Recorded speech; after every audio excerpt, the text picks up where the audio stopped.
this came home to me when I met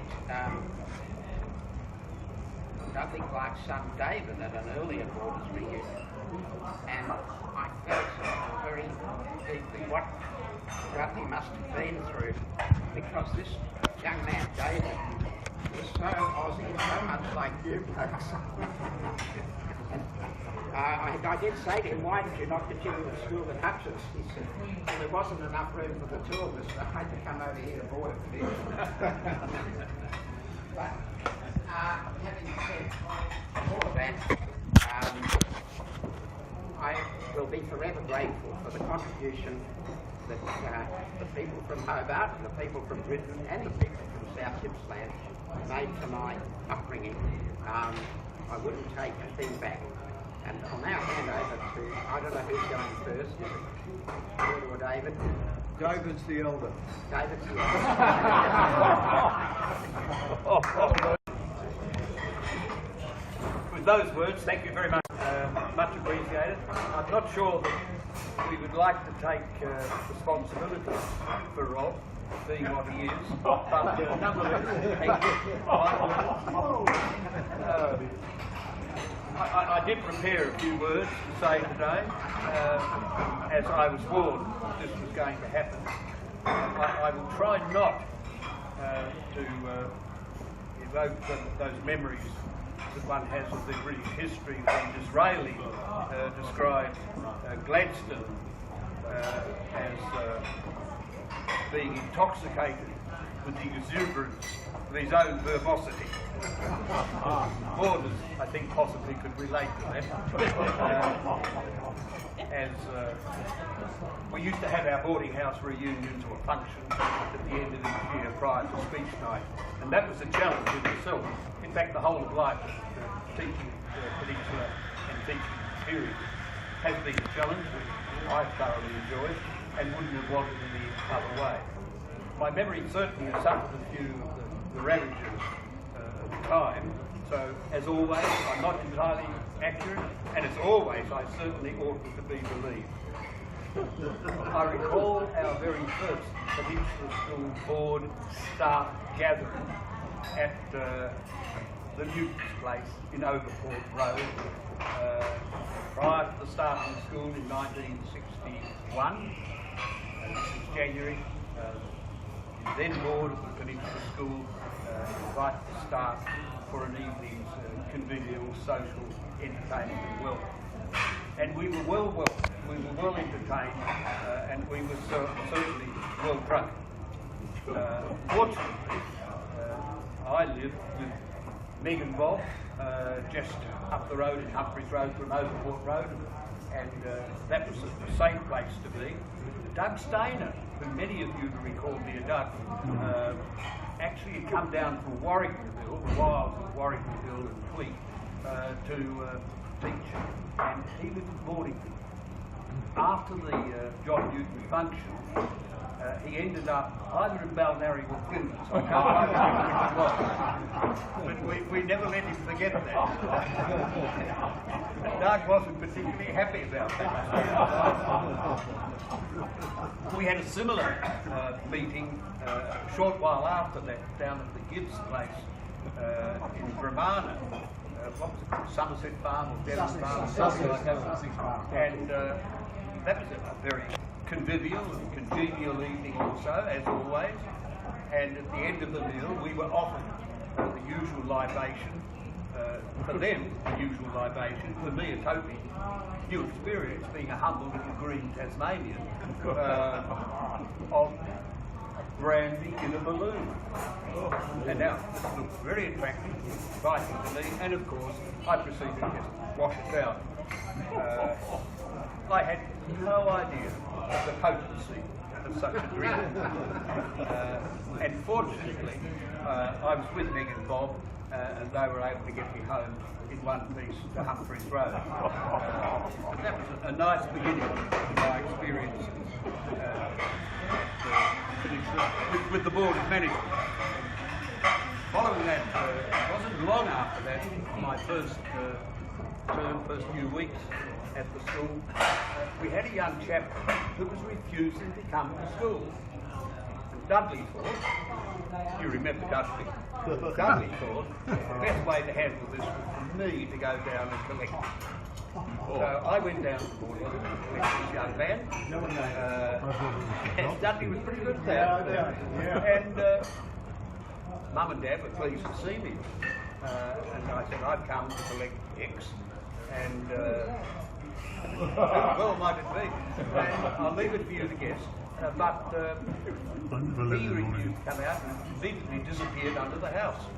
And I chased down after him, of course, being the brave green soul I was. And then I had a life-threatening experience. He said, if you come any closer, I'm going to stab you. So, with my self-esteem and pride not intact, I withdrew and left him to Mum and Dad to look after him to return to school if and when that should ever happen. In fact, he did come back a few days later and then stayed away again, then came back, then stayed away again, and then finally I think he stayed away altogether. It wasn't any particular animosity to me or to the school or to anyone. He just didn't like school, he said. And so he never did return. And I often wondered what in fact happened to that young man from morning. But it was an interesting moment. It was not an auspicious beginning to my time in the peninsula. And it was much more frightening than having to persuade Kevin there, down out of his tree opposite St James the Less, when he decided he'd had enough and got to climb the tree, Kevin Baker. Laurie Arthur and I spent a deal of time at the bottom of that tree trying to coax him down. We even sort of asked the Lord over the road at St James the Less to help us. He wasn't interested either. So we left him to his own devices, and Kevin finally made it down and back to the house. That had been about 1963 or 64, whenever it was. And these were challenging moments, as I've said. Some parents, of course, got very challenged by their apparent son's lack of performance at the school, and I have been subjected on occasion, in this case one particular parent, on a number of evenings calling me and in his cups, I suspected, accusing me of ignoring his son and failing to realise his talent, in not selecting him in a particular team or not giving him sufficiently good mark. And it wasn't the parent of anyone present, I hasten to add, but that was another little challenge along the line. Brother-in-law Bob had a different challenge. There was a parent, a statuesque and rather staggering presence who took a fancy to him. That's hard to believe, I know, but she did. She would appear many mornings during the term, around about recess time or thereabouts, thinking Bob had been free at that time, with some excuse to talk to him. And Bob got pretty intimidated by this, and after a while, he decided we had to get a plan of action here before plan B, C or D had to be applied. And so he used to get his secretary to alert him of this lady's presence so that he could disappear out the window of his office and hide. That's a true story. And if you believe that, you can probably believe anything. But yes, she was a challenge. Only to be so popular. I had 11 brave boys in my first year there in 1961, 11 in my grade 6 class. Do these names mean anything to you? Beckett, McKay, White, Ward, Burkett, Robinson, McGindle, Crayfish, Spotterswood, Abrams, and Miles Nelson. Miles, go Miles. Yesterday, the mystery man. Where are they all? I've no idea where they all are, but it's nice to catch on those that we did catch up on yesterday. A particular challenge also was, of course, when our first clutch of boarders arrived at Milldown Lodge in, what was that, 1963. It was scary. With our house mother and daughter Sharon, who was in years 12 at Direct College. house in 3 little bungalows out the back of the home in Milldown Lodge, and I can recall 5 members of staff, a gang, feverishly painting those bungalows 2 or 3 days before the term started. They were Dudley, Doug Curtis, Stephen Long, Lee, Bob Brewster, and myself. We were busy painting these little bungalows at the back of Milldown Lodge. Rob, no doubt, has fond memories of his time there. There were no demarcation lines in my day teaching at Peninsula. Sharon probably sort of introduced and assisted unconsciously the understanding of Rob and others in the many various and curious ways of the female. She was better known probably within our circles for her tantrums, which she threw regularly, which we didn't understand. Me, a mere 22-year-old, by this time I was 24, bachelor, and Sharon sparring with her mother and anyone else who she was so inclined to spar with at the time. And I don't think her tantrums, at least my sister's tantrums, Meg, whenever my mate and I sort of used her dolls as target practice for our Robin and Hood arrows down in Belrive, Hobart, or when we used them as practice on the gallows. The Sheriff Nottingham often used to put people on the gallows, and my mate and I were heavily into Robin Hood, as you probably understood. But Sharon's tantrums was to be seen, to be believed, and felt. A lovely story that a teacher from my most recent school I was at told about her prep class who were given their sex education talk from a visiting specialist, 6 years of age. She gave the talk, all seemed to go well. She said, what did you learn? She asked each, what did you learn from that little talk? And one put up his hand, he said, I learned that my father has a penis and my mother has a vulva. And that one is a true story. Prior to Milldown Lodge, I had in fact acted as in loco parentis to Richard. Where are you, Richard? There you are, down there. With his grandmother in Humphrey Grove. He was down from Wangaratta, where his father was a doctor up there, specialist, and he was the first of the common bunch to come down to Peninsula and lived with his grandmother, and it was thought that perhaps I could move in there to act in loco parentis. So Richard and I were the first boarding house probably in Peninsula School. And they lived just opposite the White and the Austins there in Humphreys Road, where I spent many a good time, memorable in some occasions, at the Austin courts, where it would be playing tennis. And that in itself was a challenge. And then we moved into Milldown Lodge, of course, and probably the board's greatest memory of Milldown Lodge are Mrs. Garing's beetroot sandwiches that were prepared the night before and handed to us. And we thank God for Heather Christmas's tuck shop at Peninsula School in those days to help supplement our lunch. It was a major challenge. Other challenges in the boarding house, of course, were rewarded by being awarded the Gully Trap Award.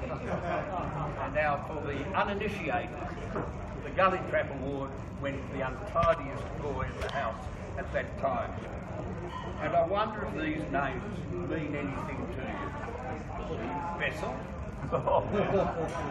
Oshlack, Horn, McDonagh, Marmy Vane, Christie, Mumpy, Astbury, Ward, Laurie Reid, Chris Mainland, was it Chris, I think, yes, Eddie Johnson, and Peter Watson. all star awardees. If I've missed any, let me know about the marbles. I'll jot them in the note. It was a sort of notoriety, though, which I'm not sure was welcomed by all those who were awarded the Gully Trap Award, but it was a source of fun in the house itself. Then, of course, there was the notoriety of the sort and the variety of activities. It was host of the unauthorised garments on the flagpole page. Some of you might remember that. I think he had visited Toorak College in order to gain these garments, and they appeared on the flagpole. And Toorak College, of course, brings to mind a number of people. You know, Jamie Vogel seemed to have an obsession with Toorak College. And why did the name Thomas and Asprey spring to mind when you think of Toorak College? It certainly springs to mind, and Giles Cooper himself, not so much Toorak College perhaps, but he was not averse to the attractions of the opposite sex. You might recall Giles as a teacher out from England who spent a year to us, and I think he married Peter Reedy's sister, Janet. Rod Allen, whom I regret not ever having caught up with since he left school. I think he was senior prefect and head of the house. And he had promised me that he would introduce me to his sister, whom he felt would be a good match for me. It never occurred, never happened. I regret that Rod hadn't been a man of his word, but I shall catch up with him one day, I hope. Then there was Champagne Charlie, Frankston Police Station fame. Some of you might remember Glenn Ballas, but Champagne Charlie spent an interesting evening at the Frankston Police Station after imbibing too much champagne. I reminded him of that. I spoke to him on the phone but recently because someone knew him and gave me his number, and we had a chat about hopefully next time he's in Hobart he's going to look me up, he said. Speaking fondly of men, many of us would remember Stephen Longley with very fond memories, and the way he impacted upon us in so many different ways. I recall the occasion at Glenmaggie when the Flying Fox was operating, and we had been invited by Joe and George Company over to their host then for a bit of entertainment, to give us some relief from the wretched youths we were looking after on the other side of the river. And so Stephen and I naturally said yes. Over we went, and had a very pleasant evening with George and Joe. Out back to the Flying Fox and discovered some miscreants had taken it to the other side of the river, secured it so that we couldn't get back on it, and we would have stranded on the Chumley Homestead side of the McAllister River instead of the side we wanted to be on. We had to wait on it. I don't remember waiting the river, it must have been steep, and we got back to our camping site without much further ado, but it was a memory. We never found out who they were, and who cares? They didn't seem to care, but I don't suppose we cared very much either after that. Glenmaggie was a fun place, and I guess there are memories here of enjoying Glenmaggie amongst many of you. I don't know why the cadets didn't go. Did the cadets ever go to Glenmaggie on a liverwhack or anything? Glenmaggie, absolutely. Yeah. We couldn't rival the Max Borrell pyromaniacs and exploits sort of so beautifully and detailed told to us yesterday. There were rifles at Glenmaggie though. There were 22 rifles. Well, right. But there were some wonderful stories there. I remember the story that I think it was John Lindner, Warwick Barton, and possibly Simon Bridge or Simon Bone. Anyhow, there were two or three that were up there on a work party. And George, ever the resourceful one, and George Company, you might recall, had been a POW and had escaped from a camp in Germany, had spent 40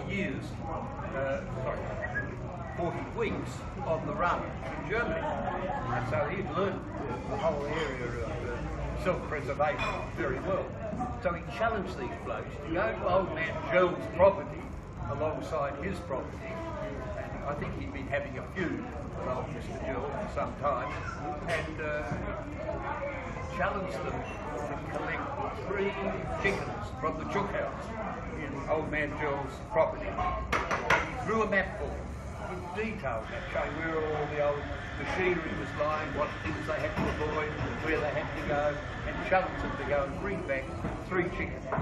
And he told them how to do it. You know, you put his hand at the bottom of the neck and just go like that, and the chicken won't make any noise, and you've got them. And so he sent these 3 boys, what were they, 15 years of age, I suppose, at the time, 16, on this escapade across the old Mr. Gill's property, and they got through, came back with the 3 chickens.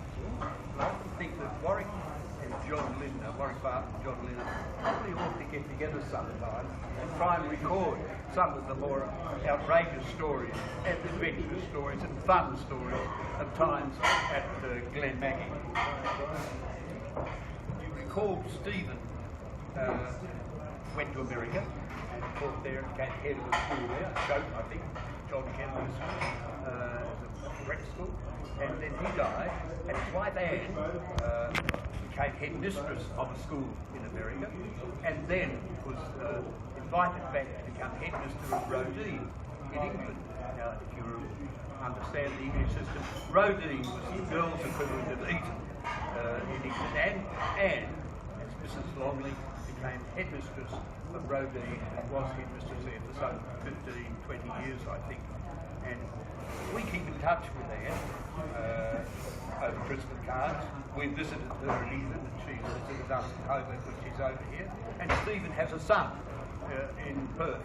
I think Justin is it? One of the 2 boys. I think it's Justin there anyway. And so, whilst I don't know them, and we've tried to keep in a loose contact with since that time. Her brother, incidentally, comes from a pretty distinguished family. Both brothers went into the Foreign Office there, and her one brother, Richard, became head of MI6 and was knighted 8 years ago or so. So Sir Richard Dearlove, MI6. Speaking of which, you probably or may not be aware that Nick Warner is Australia's top spook. And do you know that last year, in December, he was appointed as Director General of, I've got to read this, Australia's Secret Intelligence Service, responsible for all intelligence gathering both within and outside Australia. And what's he, 65 or 66 now? When I was talking to him last, it wasn't that long ago, he said he thinks he will see that 5-year term out, which started in December, because he wouldn't know what to do with his time once he had finished his time as director there. So he clearly has been one of the success stories of his time at Peninsula. And you may recall again he was captain of the first 11. I recall this one. He was captain of the first 11. He took it to Hobart with me in 1968. And we played our first game against the Hudson School there in 1968, and that game has become an annual traditional game where you play for the boot. And so it's the boot game, and this year we just celebrated its 50th year since being inaugurated in 1968. Coaching sports has its challenge, of course. Not always enjoyable. Who in their right mind would want to spend 2.5 hours in the bus going to Sumpter College, being thrashed by their football team in 1964, 65, and then sometimes by 200 points or more, and the returning to Peninsula. That was not the most enjoyable experience that you can imagine. Mind you, when the first 11 stayed at Royal Oak, that was quite enjoyable. Ruxton.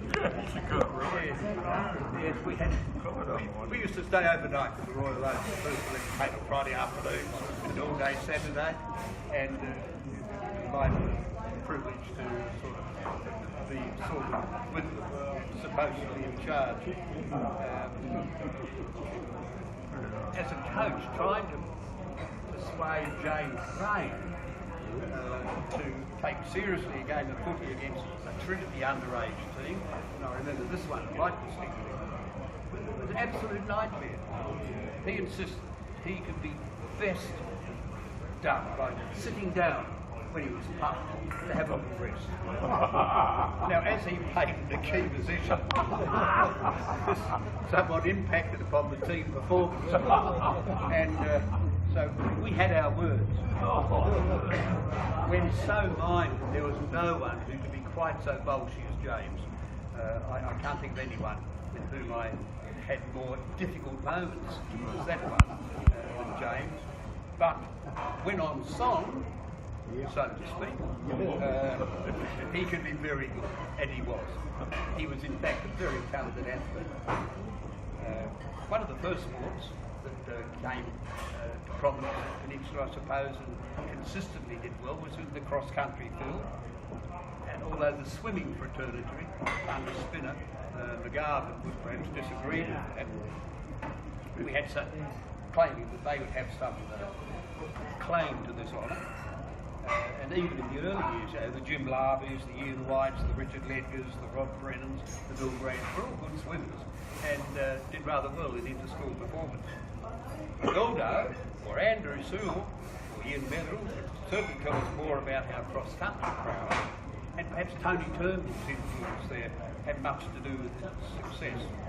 Although Ildo's renowned stamina probably got a boost from his constant carrying of cups of tea for Greg O'Loughlin in the development office, where you remember Ildo was a key figure in entertaining any visitors to the school and providing us with the Kettling tea or the Arnott's biscuits. Also, perhaps it was the Jaffray House cross-country runs of an early morning in the cross-country season built up the stamina for such performance. We used to run up the Rowan Drive and down into the swamps at the back of Murdoch there, and it was very enjoyable. Unfortunately, I had to take my car, of course, because health and safety was paramount in our minds. We couldn't let these boys out running the wilds without some kind of backup support. So I could take my little red Monaro along, and the boys knew they'd be safe with the proximity. The Cricket 11's tours on the Hawkesbury were another memory I have. And especially the year we went there and Brooke Miskin was there with his father's flash launch, and he accompanied us, or we accompanied him. It came with its own bosun, this launch, so there was no work and just all fun. And Brooke, as a member of the first 11, was very much part of the party.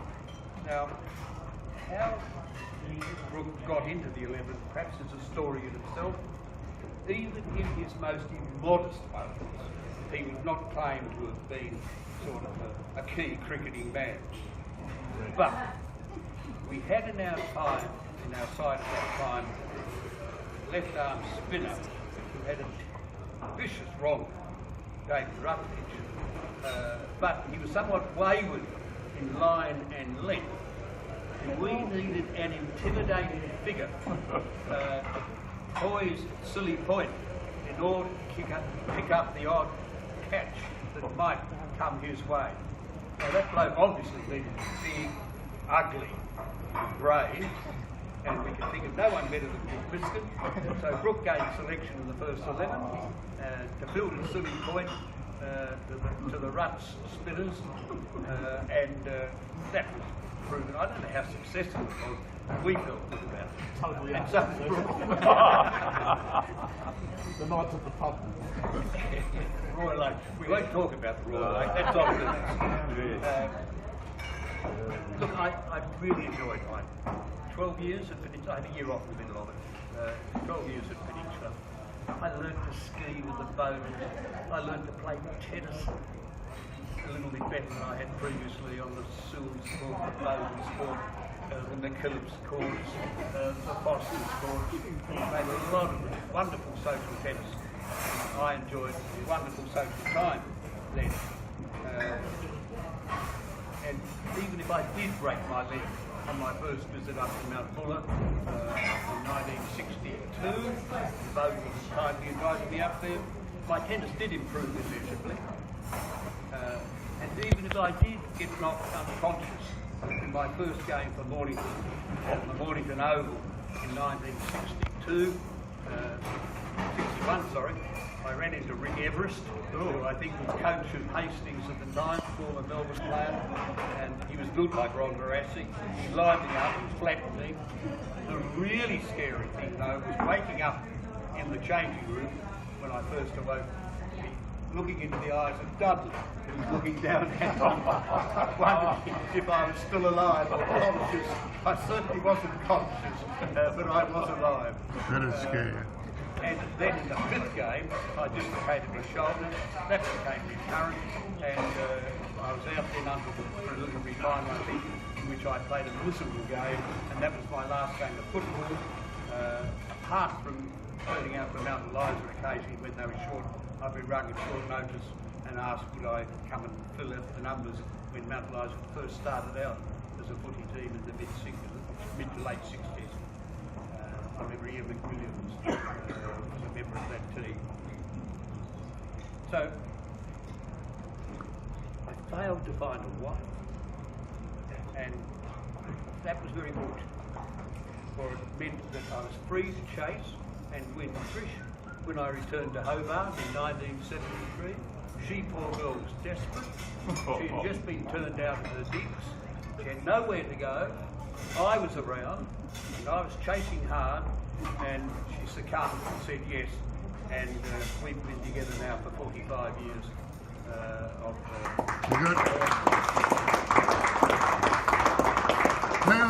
Clearly a man of taste. A man of taste, and what a brave girl. What a brave girl.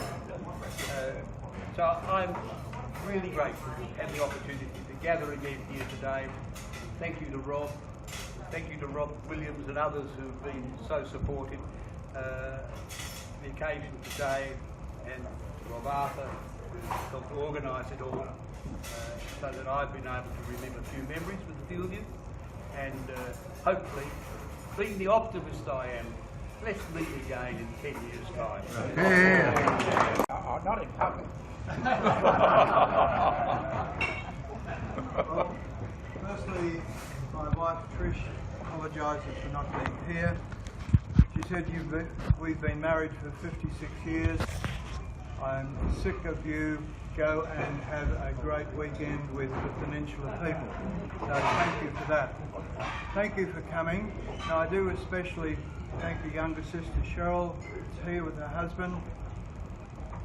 Ian, you don't know, is a fanatical Geelong supporter, but many years ago I wrote a textbook about the world of business.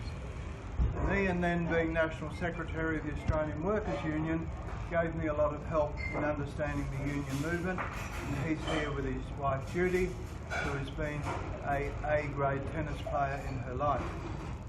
Before coming to Peninsula, I trained as a primary school teacher, and at university there are a number of us that have kept together. And two of my colleagues are with me and with us today. John Harding. John, if you would stand.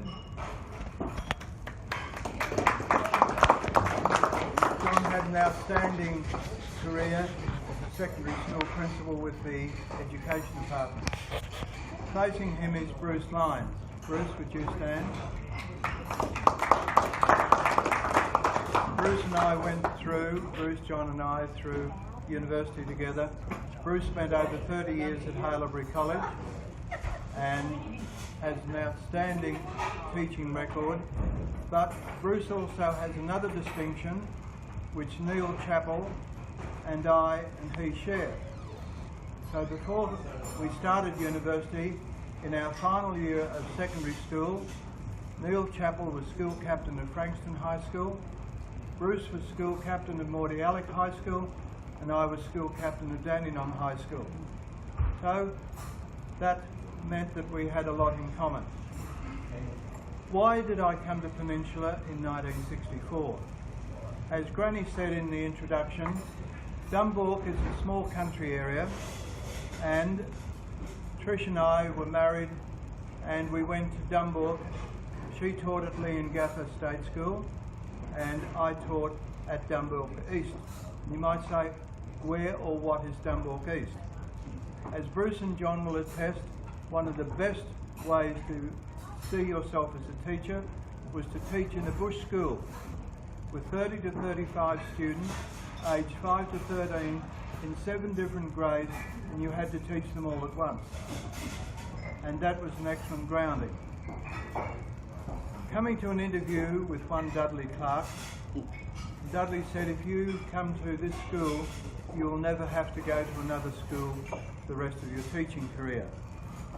And that was something that attracted me, that I could develop a career in the one establishment. But as time wore on, sometimes Dudley and I disagreed. And some of you know some of the reasons, and it's good to see people like Roger Ball here who lived close to us, and we shared lots of interesting adventures. And so in 1968, Dudley Clark said, if you wish to become a successful teacher in the private school system, you need to do 2 things. One, you need to get boarding house experience. And so, after Peninsula, I spent 2 years as senior boarding house master at Ballarat College. And that was a very interesting exercise. But it was in September 1970, Craig and Joanne, our 2 children, said, Dad, can't you teach somewhere where it's warm and it doesn't snow every weekend? So we went to Brisbane for our first holiday in Queensland, came back with an offer of a position as Head of Economics at Brisbane Grammar. Taught at Brisbane Grammar for a number of years and then went on and lectured accounting and economics at the University of Queensland. However, things occurred over the years and some of you kept up the relationship that we developed over a short period of time for 5 years. And I'm indebted to those of you who have kept in touch, telling me a little bit about your families, about your successes. And I was extremely impressed yesterday with the presentation by Richard Henderson, whom I taught when he was in Form 1 in geography. Had a younger brother, Stephen, and I'd like to know where young Stephen is. But in my first class, Prep 5, was a youngster who never ever took life seriously. Kevin Baker, who's here today, has, like each of you, turned out to be very successful in his own way. And that's what I believe Peninsula offered in those early years. We worked as a family, and I got a shock when Tony Austin and I were talking a couple of weeks ago, and he said, Ted, I hope you realise that the students you taught are now in their 60s and 70s. And that came as a shock. But I believe it was one of the reasons why the school was successful. There was only a few years between us. David mentioned that he was in his early 20s.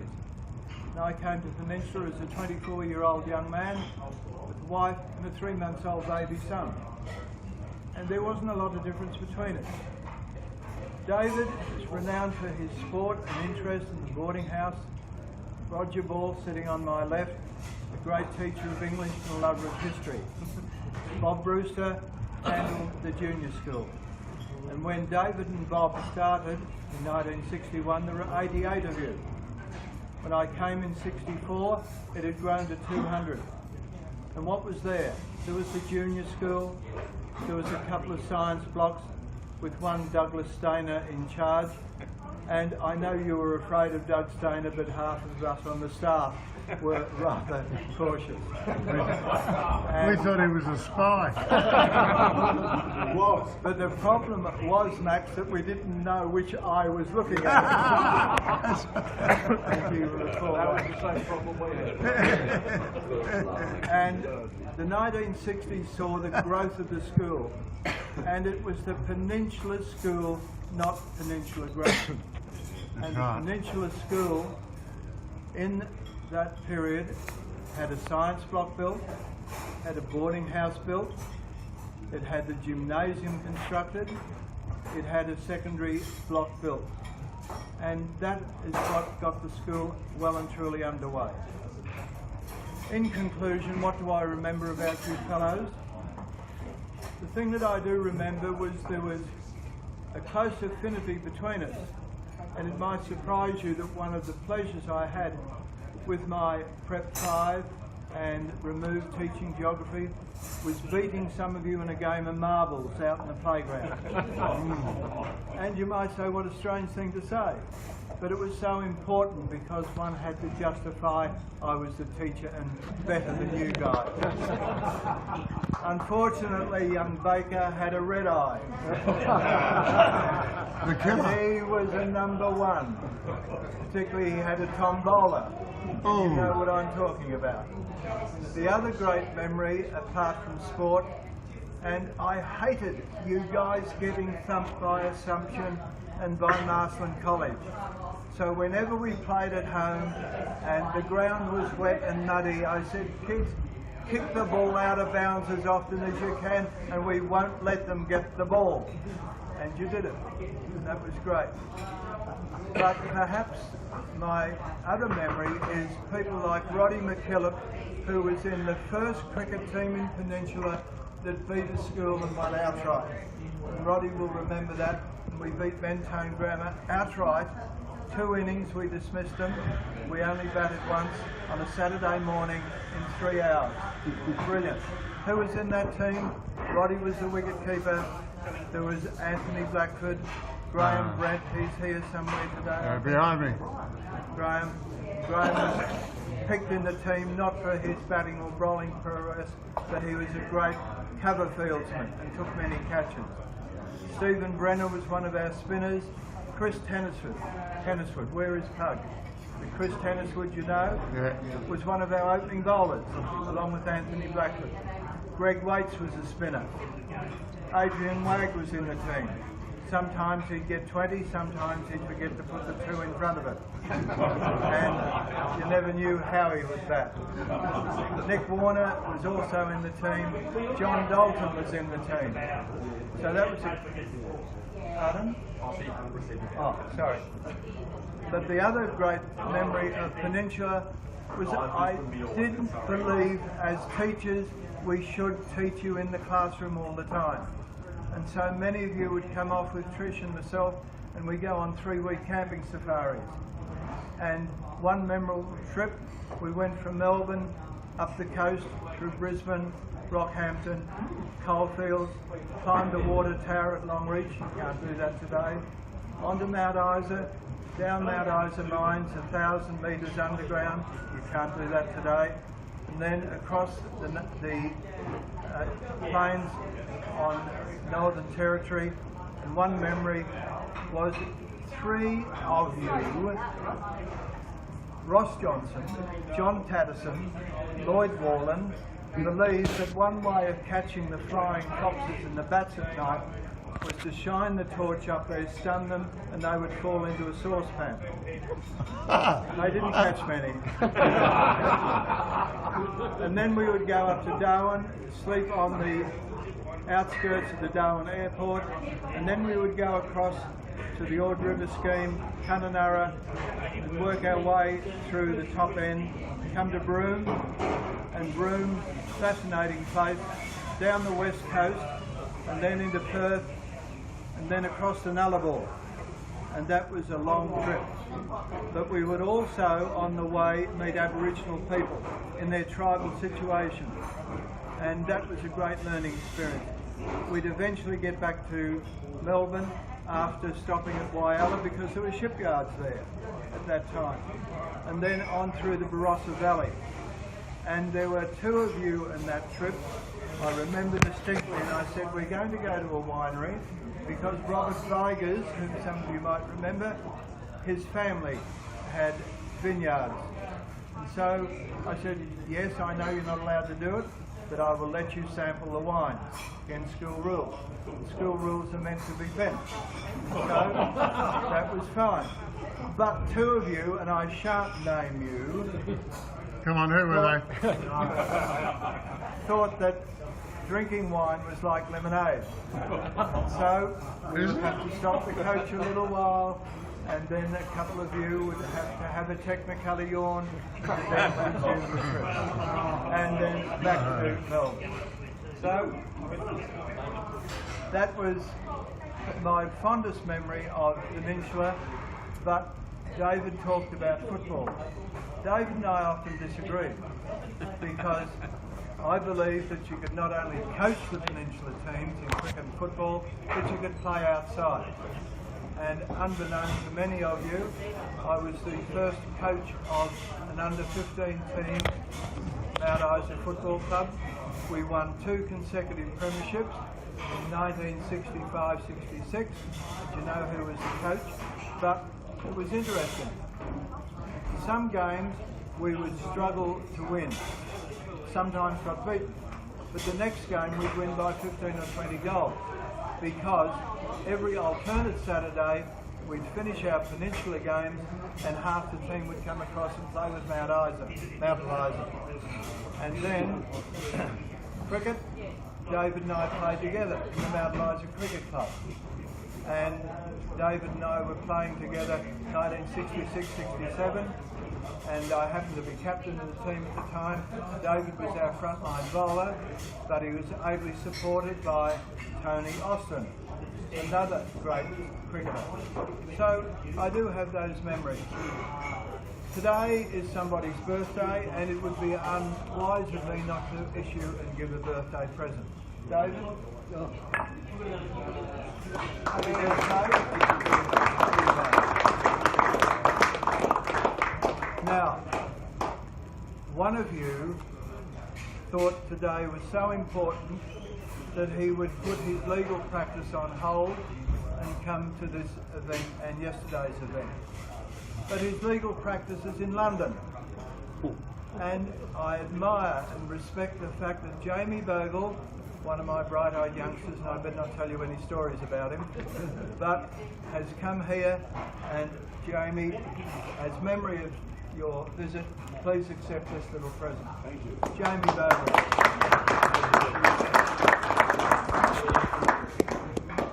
When I left Peninsula and went to Ballarat College, the Vietnam War broke out, and I was very upset. In one of the boarding house families, we lost 2 brothers in that war.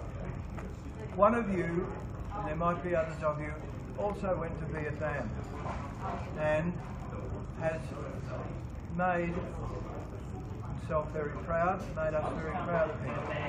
And he was a great little cricketer. So, Tony Austin, I admire what you've done. Okay, all right.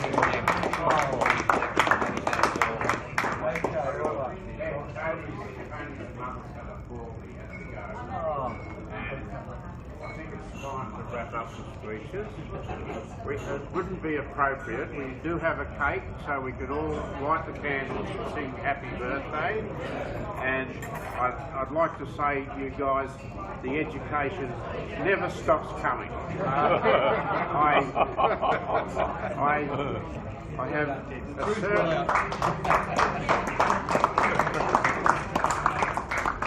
have a certain new outlook on asking teachers to say a few words.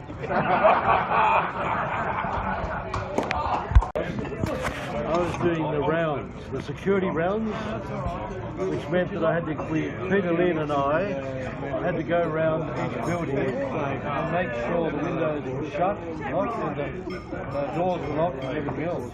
And the heaters were on. And, well, everything, yeah. So, and I can remember going from Japra House down, and when we got down towards the river and getting scared, Peter Lynn, who was superstitious, would refuse to go around in the dark. This particular house had a whistle in the trade run school. So he would go around and break. He'd leave his bike there, I'd go around. Jack moved it in the and when I finished it, I just felt the shiver, you know, the sense of I completed that task. Well, we went from there to the junior school and we were checking doors and things looked right. And then people then noticed an intimate item of women's apparel on one of the bushes. And I thought, he showed them in this, oh, someone blown off, so it was a windy night. It could be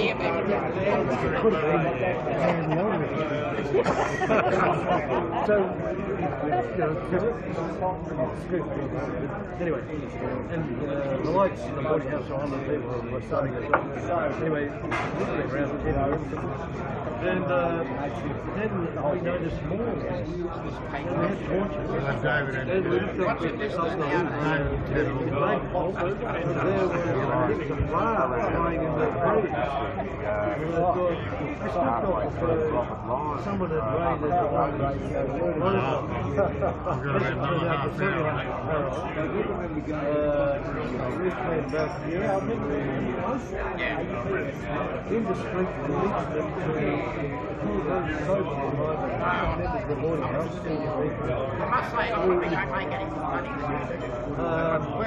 got drunk on the excitement to get it off. And the next thing was being sworn by some.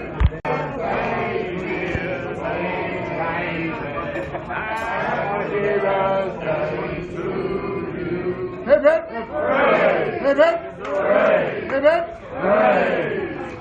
Why was he born so beautiful? Why was he born at all? Because he had no say in it, no say in it at all. Now, the old grey mare, she ain't what she used to be. Down in the shrubbery also. You got a knife? Right, 1, 2. Candle each one. 1, 2, 3. Does he do it gladly? No, after the hymn, gladly my cross I bear. Back to normal again. Yeah.